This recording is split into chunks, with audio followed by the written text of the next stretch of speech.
just like loving you so. Really. Just try that.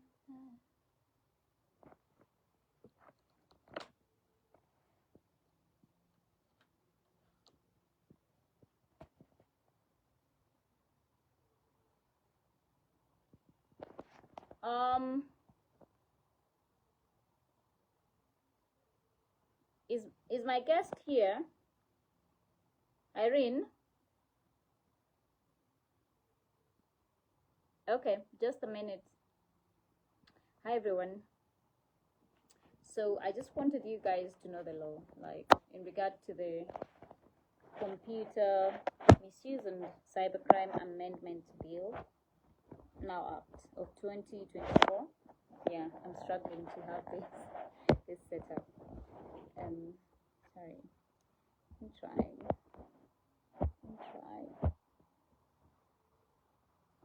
Hi Karaoke, hi Jeff, hi Josephine, Karibuni sana. Let's get to 100, then I'm going to do a very short video. I want to read to you what was expressly passed in regard to the Computer Misuse and Cybercrime Amendment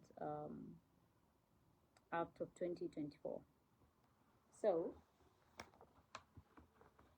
perhaps maybe you've heard about the bill or you haven't. It's been mentioned. I don't know whether you guys can hear me. I believe you can.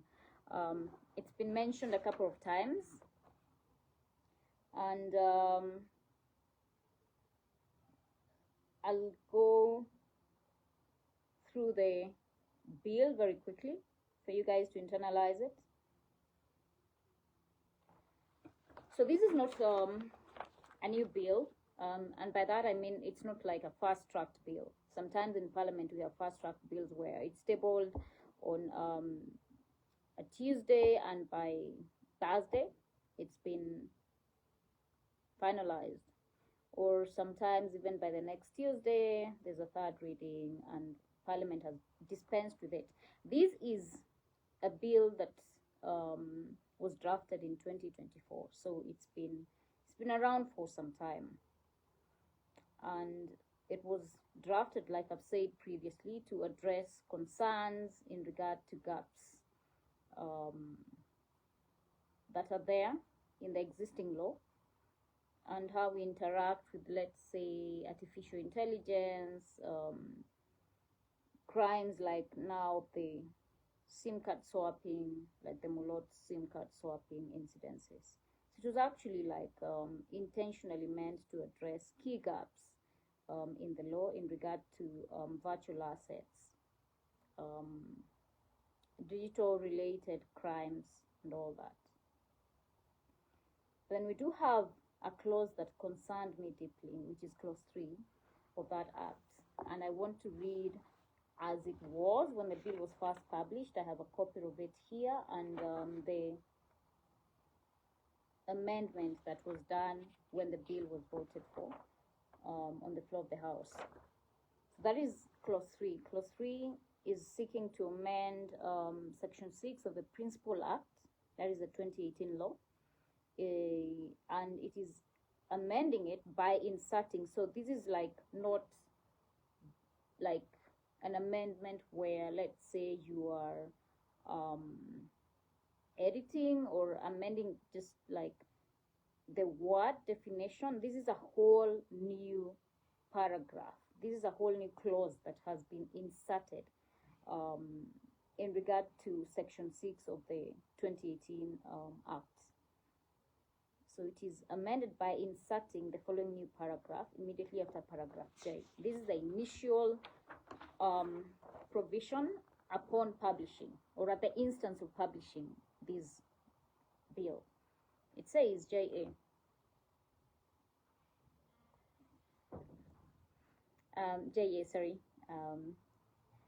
It says JA, where it is proved that a website or application promotes illegal activities. I find illegal activities way too vague. Child pornography, terrorism, extreme religious and cultic practices. Issue a directive. This is the devil in the details. Issue a directive to render the website or application inaccessible. Okay, so these would give the NC4 powers to issue a directive to pull down a website or an application and make it inaccessible. And the concern for me here is that there's no judicial oversight in regard to this, and like I've said, there's already a team that's working on a petition before the courts of law, because I do believe that I don't think that we can trust any government, not only this one, any government with such powers. And I always say that it is very critical we make laws for posterity. It is very convenient right now, for the people in government. They might not be in government 10 years from now, 5 years from now, 20 years from now, and perhaps they would find this law unsuitable. And let me get you now to the amended clause 3. Okay, so the clause 3 of the bill was amended by deleting what I just read to you and substituting with this same paragraph. Okay, it is a new paragraph. It was not in the initial published bill, so it was actually amended on 25th of September. But just let me read it to you so you can see the difference or see whether it's similar, make that decision for yourself. So this is, I'm referring to the supplementary order paper for Thursday, September the 25th.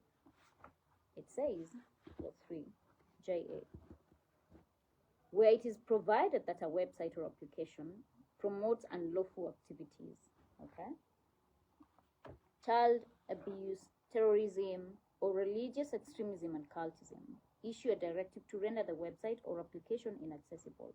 So basically, you can see that they just substituted some words and like moved around some of them, because the initial one reads, where it is provided that a website or application promotes illegal activities. So you substitute illegal, because illegal would have obviously connote prescription of maybe the confines of the penal code,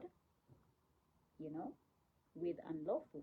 Unlawful is, illegal is, activities is vague by itself.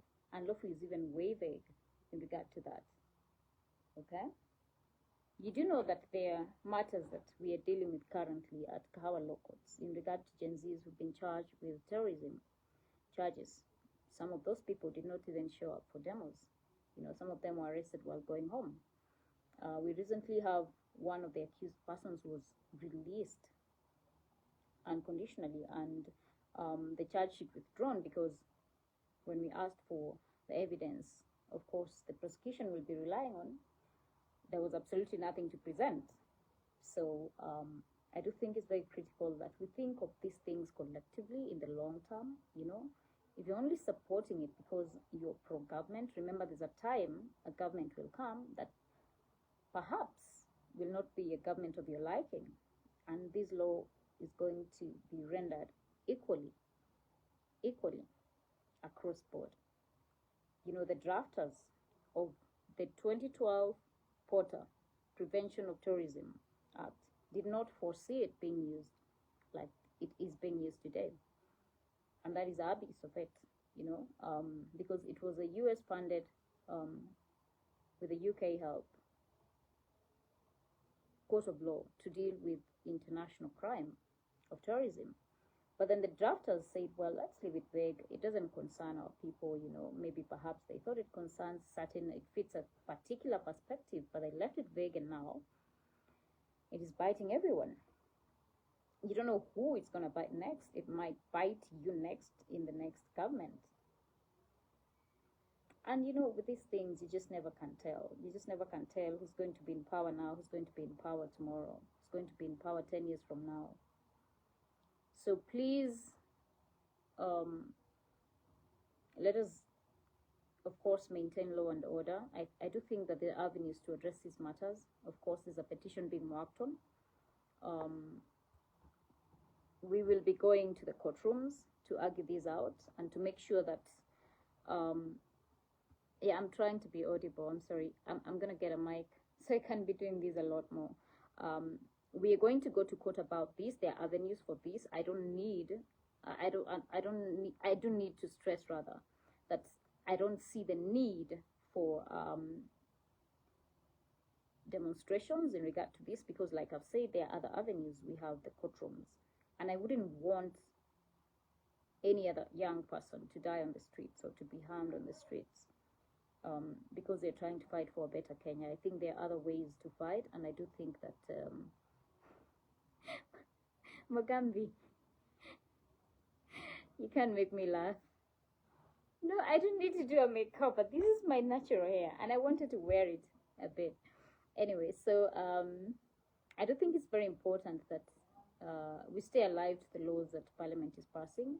You engage, follow proceedings on the House, so that we just are able to communicate to our members of Parliament issues that need to be addressed. So that's it, guys. I'm gonna meet someone shortly, but you do need to read, and I will be discussing this further so that we can go through the other clauses. But like I've said, there are other avenues. The courtrooms, I know we are going to be heading there, because I do believe that we cannot give NC4 express powers to render websites, applications inaccessible. We cannot, not only to this government, but even to the successive governments. So bye, guys. Sorry that my voice is a bit low. Poleni sana, my voice was low, but I'm gonna try get a mic next time. Bye bye.